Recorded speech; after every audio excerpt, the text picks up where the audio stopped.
Hey folks, John here, Untitled Forge. Welcome back. So, what's going on today? We're kicking off February's charity build. I know it's the end of the month. It's been a really busy month, so I haven't really had time. I'm actually squeezing this in between custom orders and production work and stuff like that. So it might actually be after the 1st of March before this video comes out, which isn't a big deal. We'll just have 2 charity videos put out next month. But what I got here, just to hold the file out of the file bucket, I've gone ahead and thrown it in the forge to anneal it, which is something you don't really need to do before forging.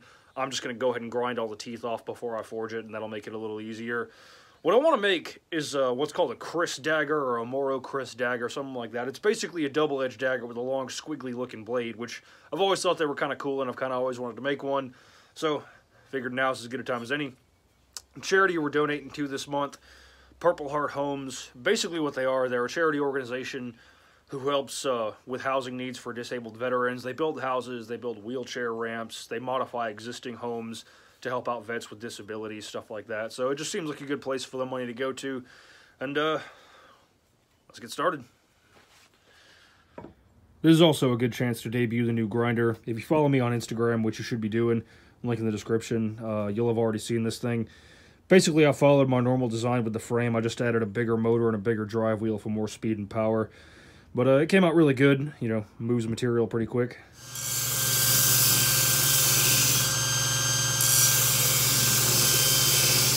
So, first thing I'm going to set down the material that's going to become the tang. So I'm just going to use the edge of the anvil and the toe of my hammer.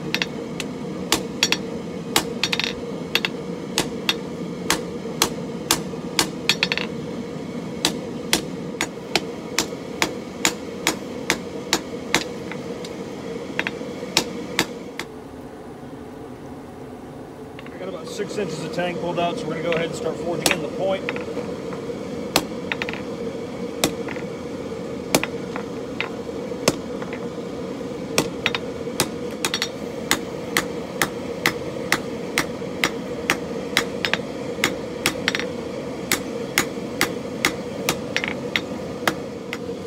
Then I'm just going to bring some of the width in and forge a nice long reverse taper, moving back towards the ricasso of the blade, or what's later going to be the ricasso, I should say.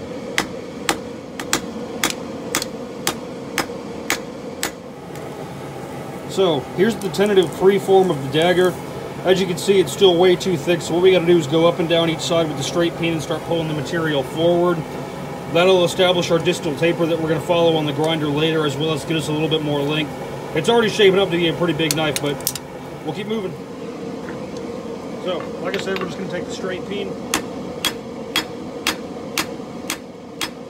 work a little bit at a time from both sides, start pulling the material that way. So now I'm just going up and down with the rounding hammer, laying in my edge bevel. Starting back here at the ricasso, I'm going to work my way up towards the tip.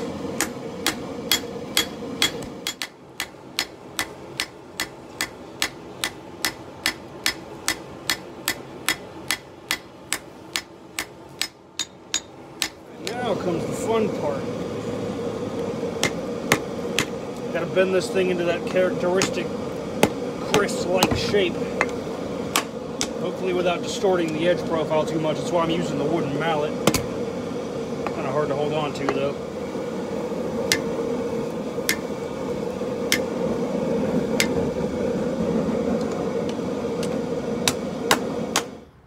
So, here we are after the rough forging on this guy. Shaping up to be a pretty big knife, but it's looking pretty good, so we'll let this thing cool and then we'll hit the grinder. So, first things first, we need to go ahead and thin down the tang, get the distal taper and the profile both refined. True up the shoulders and get the ricasso cleaned up really good. Not going to worry about grinding the blade just yet, because we're going to fit the garden pommel before we do all that.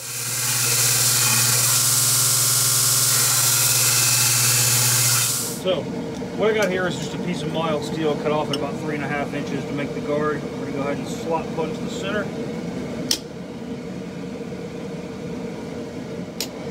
And we'll just take and hot fit the guard to the tang.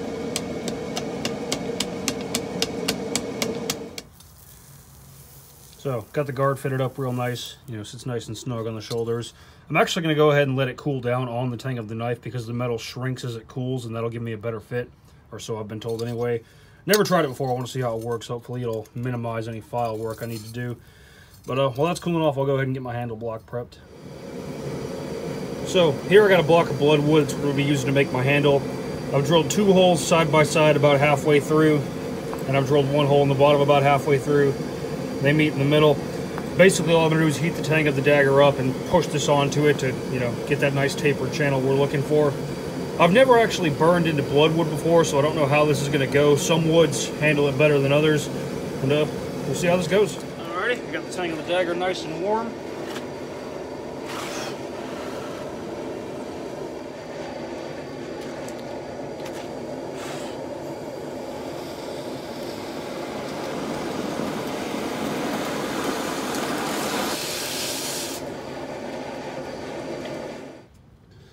So that actually worked pretty good. It only took about 3 heats. I was surprised. You know, bloodwood's a very tough wood, so I thought it would be a little more difficult.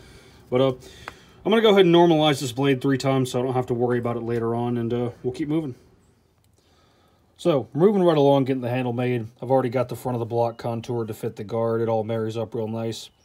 To make the pommel, what I've got is a piece of 1.5" round stock, cut off at about 1.5 inches. I've got about 1 inch of tang to play with, so what I think I'm going to do, I'm going to drill and tap a hole in this, and then I'm going to grind this down to round and cut some threads onto it so I can just screw the pommel onto it and hold it all together. I've never done this before, so I'm going to give it a go. Alright, so we got our pommel threaded on. As you can see, there's still some gapping, so what we got to do is go through, knock off that corner on the right there, and make it all nice and flat so it fits together seamlessly, and then we can start shaping out the handle. So I got the pommel sitting nice and flush. Had to remove a good bit of material, but it's on there. Everything's nice and tight. So now all I got to do is get to work shaping this thing out.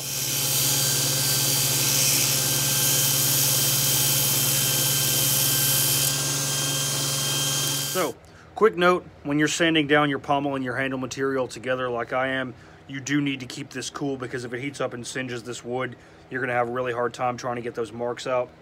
So go slow, take your time, keep everything nice and cool. I'll actually probably have to disassemble the handle to shape up this part, as well as sculpt the guard and everything. But the bulk of the work can be done while it's together.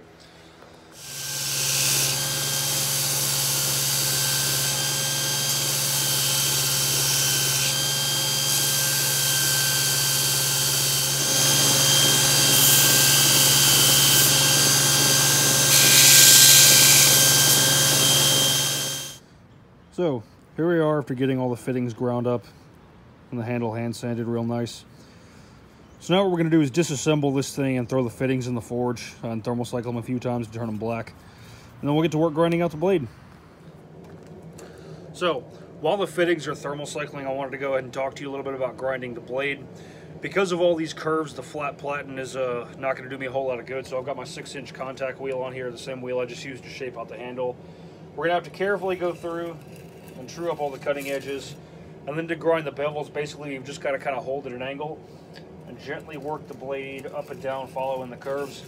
Grinding bevels with a contact wheel is challenging, especially to get a nice good flat surface, but with practice it can be done. So that's what's going on now.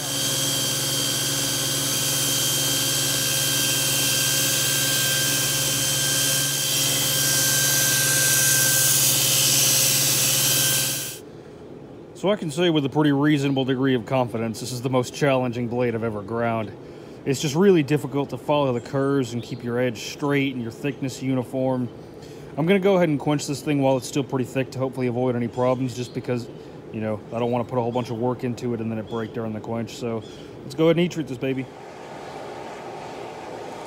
Here we go for the quench. No idea how this blade's going to behave.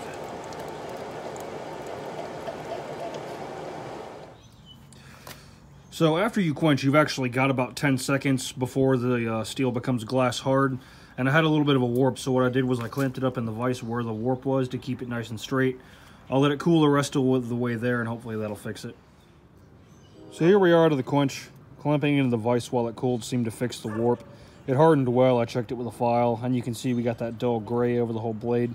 That's a good sign of fully formed martensite. So it's the end of the day. Normally I would torch temper, but because I'm just about done here, I'm going to go ahead and just throw this thing in the oven for an hour at 400 and call it good. And we'll hopefully get this thing done tomorrow. So here we are for the temper. Got a nice straw color on the whole blade. All that's left is to finish grind it, take it up the grits, polish it, sharpen it, and assemble it.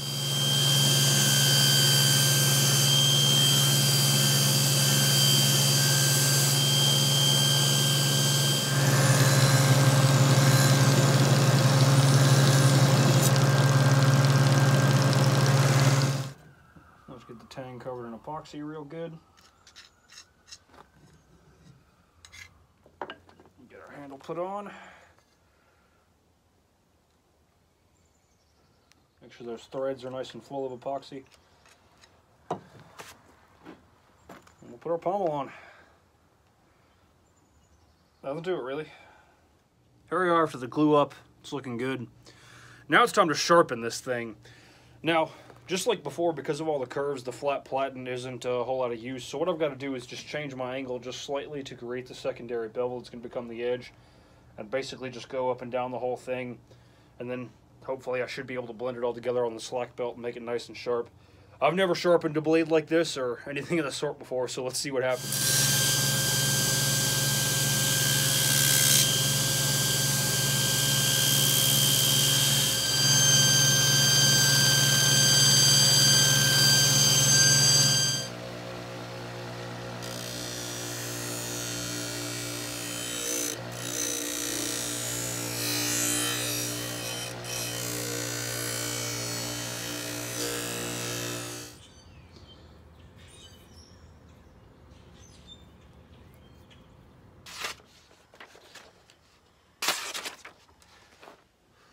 So, there we have it.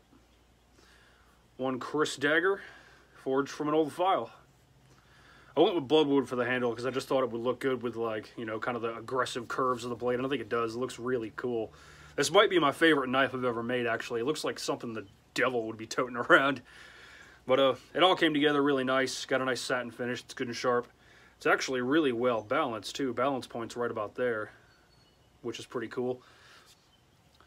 I don't know if this would technically be considered a dagger or a short sword because the blade is a little over 15 inches, so it's on the large side for a dagger. But how freaking cool is that? Got my mark right there. It's far from perfect. You know, there's a few places where the central ridge isn't technically in the center. There's the edge thickness isn't perfectly uniform. But for my first ever kris dagger, I'm really, really happy with it. So like I said, this is for February's charity build. I know it's late. You know, I apologize. Like I said, February was a really full month. We're donating to Purple Heart Homes, which is an organization dedicated to helping with housing needs and accommodations for disabled veterans. So the knife is for sale. Link to the Etsy listing in the description below. 75% of the money is going to be donated. And that's all I got for you. If you like what you saw, like, share, subscribe, all that jazz. Always more cool stuff coming. Links to the Etsy and the Patreon if you want to purchase some of my work or help support the channel. Links to the social media if you want to follow me. And y'all take care.